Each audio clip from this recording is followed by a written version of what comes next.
Hello everyone. This new information is not looking good. I posted a video on Carlee Russell's case earlier today, and then this afternoon the police released a press conference on new information, and I did not want to wait to discuss this. First off, if you don't know about this case, I definitely recommend going and watching my coverage on it first, or else this video is not going to make any sense. But with that, let's get into the update because there is a lot of interesting information. The first big information that was released was on the timeline. July 13th, surveillance at Carlee's place of employment showed her concealing a dark-colored bathrobe, a roll of toilet paper, and other items belonging to the business. So what are they saying here? I'm pretty sure they are saying that she stole some stuff from her work before she left and got on the freeway, because that's what it's sounding like they're saying. But why would she do this? Why would she steal a bathrobe, some toilet paper? It's just odd. But from there, she went to the Tzatzikis restaurant where she ended up getting that food that I mentioned. And from there, she actually went to Target, which we didn't know about this information previously. And while she was at Target, she actually ended up getting some granola bars and Cheez-Its. Now, it said that Carlee remained in the parking lot until 9:21 p.m. And from there, she got on the interstate, and that is when she made that 911 call, claiming that she's seen a child on the side of the road. The rest of her story about calling her brother's girlfriend, calling 911, all of that stuff seems to be the same, and it wasn't really different in the release. But they did actually end up playing the 911 call, so I'll play that for you right now. I'm on Interstate 459, and there's just a kid just walking by themselves. Oh, hold on. Where am I supposed to stand? How are you? I'm right next to the exit 10 by the Silver Med, like to get off by the Silver Med. Okay, so you're before the exit? Yes. Okay, and were you headed southbound or northbound? Like towards Tuscaloosa or towards 280? Towards Tuscaloosa. Okay, and was the child on the left or right side? On the right side. Were they walking northbound or southbound? They're walking towards Tuscaloosa. Walking southbound? Or how old do they look? Like a toddler, like maybe like 3 or 4. Did you pull over with them? Are you still with them? Yes. Okay, are you with the child right now? No, I'm not. I didn't get out of the car. I can see them though. Do you mind staying and keeping an eye on them until we get there? Yeah, sure, yeah. Okay, what kind of car are you in? I'm in a red Mercedes-Benz Is it a sedan or SUV? SUV. I mean, it's a sedan. Sorry. Can you put your hazards on for me? Yeah, they're on. Okay. Did you talk to the child at all, or did you say anything to them? No. Okay. No. Do they look like they're injured? No, they don't. Are they white, black, Hispanic, or Asian? They're white. Okay. Is it male or female? I think it's a boy, a little boy. White male? Okay, so is he wearing clothes? Yes. Okay. What is he wearing? It's a white t-shirt, and it doesn't look like he has any pants on. It looks like a diaper. And you don't see any cars anywhere? No, no cars anywhere.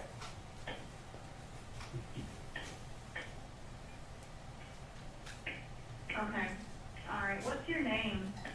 My name is Carlee Russell. And you don't see any injuries on the child from where you're at, correct? No, but I can't really see them that good. Okay. Try to keep an eye on them for the best that you can, because I don't want you to lose track of them. Okay. All right. And do they have shoes on? No. Shoes? Not that I can see. I can't really see that one. Okay. All right. I've got them on the way, okay? Just try to keep an eye on them, but the officers are on the way, okay? Okay, thanks. Thank you. Now, I honestly don't know what to really say about this 911 call. I'm not going to go into analyzing it because I feel like it's kind of hard to analyze stuff like that. Everyone reacts differently in situations, but let me know what you think below, especially after you hear all of this other information that was released. Now, police also made a point to say that Carlee had traveled 600 yards while on that phone call with 911, where she claimed she was seeing this child and following this child, which I'm pretty sure the police are pointing out because it doesn't seem possible for someone to drive that far while following a child. So another thing I've seen people perpetuating online is that the food Carlee had bought from Tzatzikis was not in the vehicle when police showed up. But according to police in the press conference, they did say that they located the Tzatzikis food inside of her vehicle. However, the items that she took from her work, along with the items she bought at Target, were not in her vehicle. or anywhere at the scene. So why would she leave this fresh food she just bought from this restaurant in the vehicle, but then take a bathrobe, toilet paper, and snacks? It's just weird. Now, skipping ahead to when Carlee returned home, we actually get some information on what Carlee said happened during her 2-day disappearance. After Carlee returned home, police arrived. They actually ended up doing an interview with her, and this is what she had to say. Carlee started off by rehashing driving down the interstate and seeing the small child and calling 911. She stated that after she had gotten out of the vehicle, a man came out of the trees and mumbled that he was checking on the baby. She claimed that the man then picked her up and she screamed, which is when the brother's girlfriend heard her scream on the phone. She stated that the man then made her go over a fence and forced her into a car, and the next thing she remembers, she was in the trailer of an 18-wheeler, the kind that truck drivers normally drive. She stated that the male was with a female, however, she didn't see the woman and only ever heard her voice. She also told detectives she heard a baby crying. She described the man as having orange hair with a bald spot on the back of his head. She claimed she was able to escape the 18-wheeler and fled on foot, but was captured again and put into a car.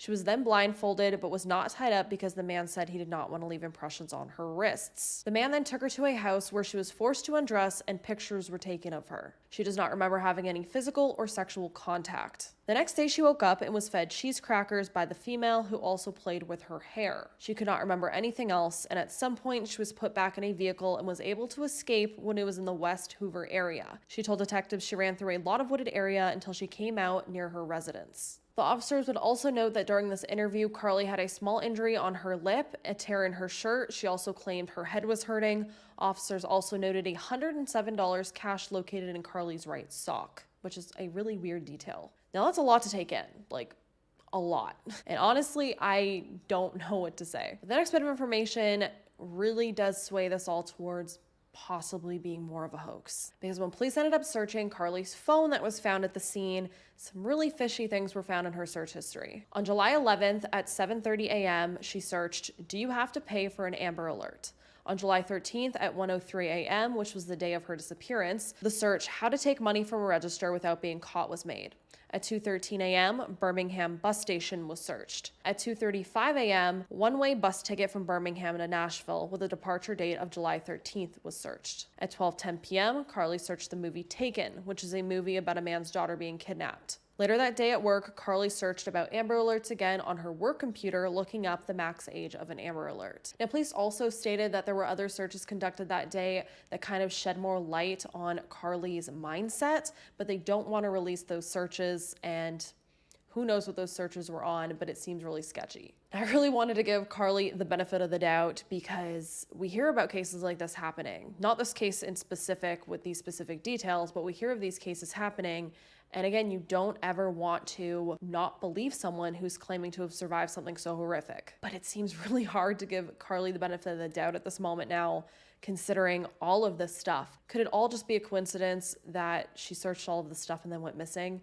There's always a possibility for sure. But the big question is why? Why would she stage her own abduction? What could she gain from all of this? Now, police are saying Carlee has denied a second interview, and they're also pressing that her story can't be corroborated at this time. And the whole reason that police wanted to come out and do this press conference seems to be so that they can kind of calm down this fear, because people are scared that there's someone out there abducting women on the side of the road using a toddler. Honestly, I am shocked. Why would Carlee do this? Also, there's the question of, does her family know that she's lying about all of this? Because her mother and father went on national television defending her, saying that she was abducted, 100% abducted, and that she was traumatized. Or are they being fooled as well? Do you believe that there's an abductor still out there? Absolutely. Absolutely. What is the truth? And again, about this whole search history thing, I mean, if I went missing and my search history was searched, it would definitely look very similar to Carlee's, with missing person searches and travel information, just like random searches like that all clumped together. But was Carlee into true crime? We don't know. But again, all of this is kind of swaying me a little more towards the camp of this being a hoax now. I mean, her story about what happened during her alleged kidnapping seems to be pretty detailed, but at this point they're saying that they can't corroborate anything, so. But the combination of all of this just seems very damning. Why, if you were kidnapped, would that robe and toilet paper go missing? Why would you even take that from your workplace and then drive to a Target and then leave? It's so weird. But I also wonder why she would leave the fresh food from the restaurant in the car if she was going to run away and she took the Cheez-Its and granola bars. It's so random. And then that makes me wonder, where the hell was she for the last 2 days if she wasn't kidnapped? Where was she staying with her robe and her snacks? Because it wasn't in the woods. The police searched all of the woods there. Did she end up getting a ticket to go to Nashville for a day? Like, it's weird. But what do you all think about this new information? I am stumped, so I want to know how you all feel about this down below. I feel like a lot of people are definitely going to just say it's a straight up hoax, but are there still people out there who believe that there is a possibility that Carlee could be telling the truth? There's always the possibility, but I don't know. This information is just, it's looking bad. Either way, if there's any new information on this case, I will definitely keep you updated on it. So I definitely recommend you hitting that subscribe button if you want to stay up to date with it. And as always, I hope you all stay safe out there, lock your windows and doors, and I will see you in the next video.